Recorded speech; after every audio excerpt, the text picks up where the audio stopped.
Hello friends, आपका स्वागत है मेरे चैनल पर और मैं गरिमा श्री। तो आज के वीडियो में हम लोग पर्सनैलिटी अर्थात व्यक्तित्व के अर्थ को समझेंगे। चलिए स्टार्ट करते हैं। व्यक्तित्व शब्द का प्रयोग साधारण बातचीत के दौरान बहुतायत से किया जाता है।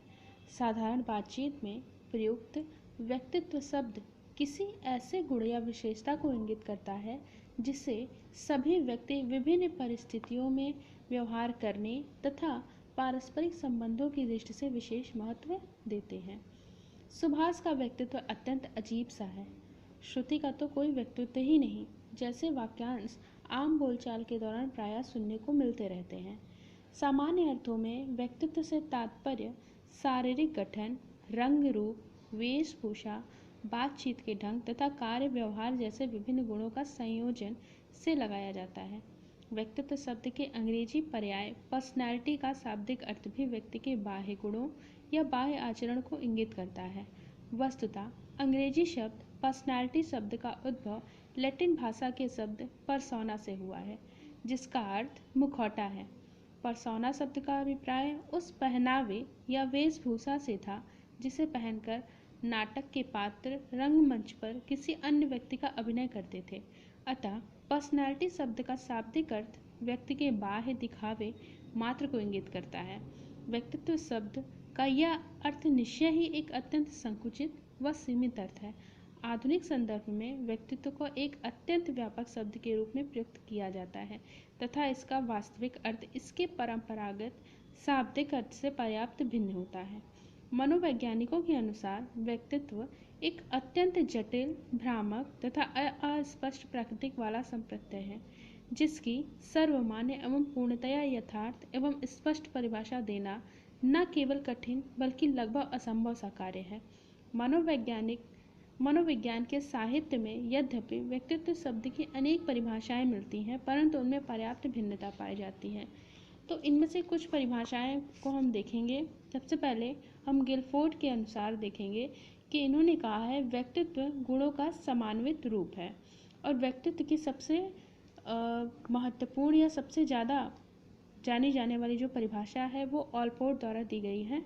ऑलपोर्ट ने क्या कहा है कि व्यक्तित्व व्यक्ति के अंदर उन मनोशारीरिक गुणों का गत्यात्मक संगठन है जो वातावरण के साथ उसका एक अनूठा समायोजन स्थापित करता है।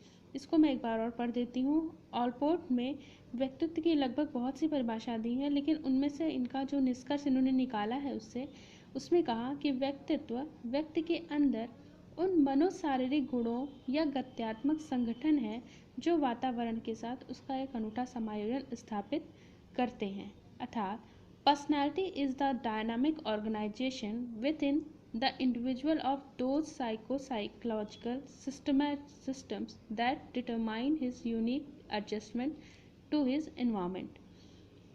और इन्होंने इसके संबंध में ऑलपोर्ट द्वारा प्रस्तुत की गई व्यक्तित्व की इस परिभाषा को मनोविज्ञान में सर्वाधिक मान्यता प्रदान की जाती है। इस परिभाषा के ऊपर विश्लेषणात्मक दृष्टि डालने से स्पष्ट हो जाता है कि यह व्यक्तित्व के संबंध में तीन प्रमुख बातों की ओर संकेत करती है। आइए देखें कि वह तीन प्रमुख बातें हैं क्या। पहली बात अगर देखें तो इन्होंने कहा व्यक्तित्व की प्रकृति संगठनात्मक तथा गत्यात्मक होती है। अर्थात व्यक्ति की प्रकृति के संगठनात्मक होने से तात्पर्य है कि व्यक्ति केवल किसी एक गुण या गुणों के अलग अलग समूहों से अभिव्यक्त नहीं किया जा सकता, वरन सभी गुणों के एक मिले जुले या समन्वित रूप से अभिव्यक्त होता है। हम कह सकते हैं कि व्यक्तित्व कोई स्थायी विशेषता न होकर एक परिवर्तनशील विशेषता होती है। परिस्थिति के अनुरूप व्यक्ति तरह तरह से समायोजन करता है, जिसके प्रभाव से उसके व्यक्तित्व में परिवर्तन होते रहते हैं। परंतु व्यक्तित्व के गत्यात्मक रूप का यह अर्थ कदापि नहीं है कि व्यक्तित्व तेजी से बदलता रहता है तथा किसी व्यक्ति का आज कोई व्यक्तित्व है तो कल कोई दूसरा व्यक्तित्व होगा। वस्तुतः व्यक्तित्व काफ़ी लंबे अंतराल में अन्य परिस्थितियों से प्रभावित होकर अत्यंत मंद गति से गतिशील होता है। व्यक्ति के तत्कालिक गुण ही किसी व्यक्ति के व्यक्तित्व का सही प्रदर्शन करते हैं। दूसरा जो इन्होंने अपनी परिभाषा में बात कही, इन्होंने कहा व्यक्ति में मनो तथा शारीरिक दोनों ही प्रकार के गुण समाहित रहते हैं। अर्थात व्यक्ति एक मनोशारीरिक तंत्र है, अर्थात इसमें न केवल शारीरिक गुण वरन मनोवैज्ञानिक गुण भी निहित रहते हैं। व्यक्ति के विभिन्न शारीरिक तथा मनोवैज्ञानिक गुण मिलकर उसके कुल व्यक्तित्व की रचना करते हैं।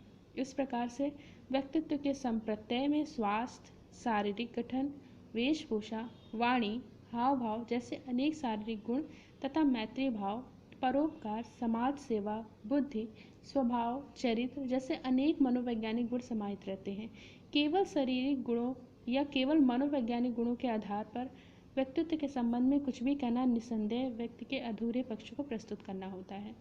तीसरी बात इन्होंने अपनी परिभाषा में कहा है कि व्यक्तित्व वातावरण के समायोजन से अभिलक्षित होता है, अर्थात वातावरण के साथ व्यक्ति का समायोजन स्थापित करने तथा उसे बनाए रखने में उसका व्यक्तित्व एक महत्वपूर्ण भूमिका अदा करता है। वास्तव में वातावरण के साथ समायोजन करने की प्रक्रिया के दौरान ही किसी व्यक्ति के व्यक्तित्व की अभिव्यक्ति होती है। प्रत्येक व्यक्ति अपने व्यक्तित्व के अनुरूप वातावरण के साथ एक अनूठे ढंग से समायोजन करता है। समायोजन का यह एक अनूठा ढंग ही उस व्यक्ति के व्यक्तित्व का परिचायक होता है। दूसरे शब्दों में हम यह कह सकते हैं कि व्यक्तित्व व्यक्ति के व्यवहारों एवं विचारों को क्रियाशील बनाता है एवं निर्देशित करता है एवं उसे समाज में समायोजित करता है।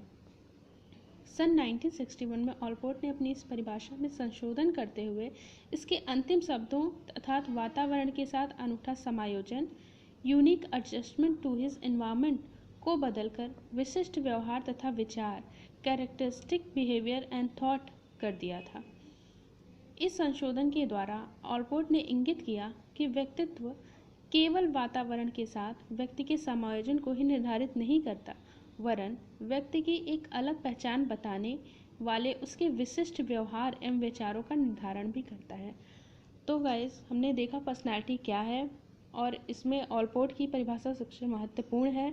ऑलपोर्ट ने 3 बातें अपनी परिभाषा में बताई हैं जिनकी व्याख्या हमने इस वीडियो में देखी। तो आज का लेक्चर यहीं समाप्त होता है। अगर आपको मेरी वीडियो पसंद आती हैं तो आप मेरे चैनल को सब्सक्राइब करिए, लाइक करिए और शेयर ज़रूर करें। Thank you guys.